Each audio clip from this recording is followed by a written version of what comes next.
ஏன்னா தேசிகன் குச்சி எடுக்க போவார். அப்போ எல்லாரும் தினம் போகிறது ஒரு 9 வீடு மாதுகரம். அப்படி போறச்ச ஒரு வீட்டில் தங்க காசுகள்லாம் போட்டா, எல்லாம் அரிசி போடுவா, தானியங்கள்லாம் போடுவா. யாரோ ஒரு அம்மா ரொம்ப பிரீத்தி, ஐயோ இந்த சுவாமி இப்படி இருக்காரு, இவ்வளவு ஞானமுடையவராக இருக்காருன்னு தங்க காசுகளை போட்டான்.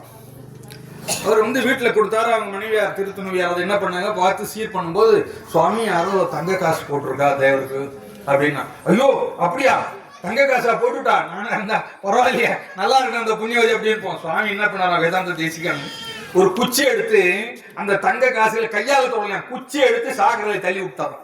அதெல்லாம் புழு, அதெல்லாம் போட்டு சமைச்சிட போறேன்னு.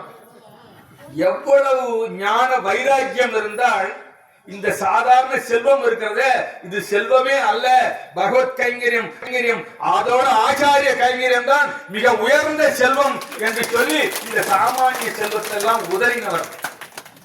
அதேதான் நம்முடைய ஆச்சாரியன். எந்த காலத்திலையும் எப்பொழுதும் ஒரு மாலை போட்டா கூட அவங்களுக்கு போட்டுருவார். ஒரு வஸ்திரத்தை போட்டீங்கன்னா திருப்பி அதை யார் போட்டாலும் அவங்களுக்கு போட்டுருவார்.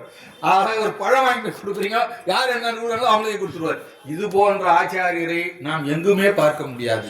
உண்மையிலே நாம் எல்லாம் பெரிய பாக்கியம் பண்ணியிருக்கோம். அதாவது மனுஷனா பிறக்கிறதே பாக்கியம். ஏன்னா நாம ஒரு மாடா, நாயா, புலியா, சிங்கமா, கரடியா பிறந்திருந்தா நாம இங்க உட்கார முடியுமா? முடியாது. சொல்றவங்களுக்கு ஒரு தேசாரிய சமுதாயஸ்தர், ஒரு தகர சமுதாயஸ்தர், அவர் யூடியூப்ல ரொம்ப பிரபலம். அவர் பேரெல்லாம் இங்கே சொல்லலை, உங்களுக்கே தெரியும். இந்த விட சிரிக்கிறார், அவருக்கு தெரியும். அவர் ஒரு யூடியூப் இதில் பேசியிருக்கார்.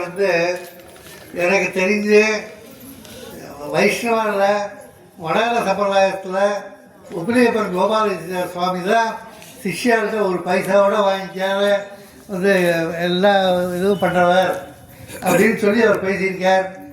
அவரை எப்படி நான் அவரை பார்த்ததே இல்லை, அவருக்கு என்ன எப்படி தெரியும்னு தெரியாது. அவர் யூடியூப்ல தெரியுமா, உங்களுக்கு தெரியுமா?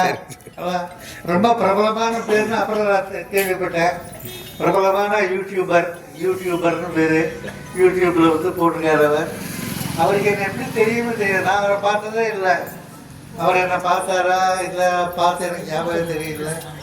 ஆனால் இருக்கார் வடகர சம்பிரதாயத்தில் அவர் சகல சம்பிரதாயம் இருந்தும் என்னை பற்றி இருக்கார். வடகர சம்பிரதாயத்தில் சிஷ்யாள்கிட்ட எப்பேற்பட்டாலும் சரி, ஒரு பைசாவோட தொடாதபடிக்கு, ஒரு பழம் கூட தொடாதபடிக்கு சமாசனம் பரஞ்சாசம் எல்லாம் பண்ணி வைக்கிறவர், ஆச்சாரியம் பண்ணுறவர் அவர் தான்.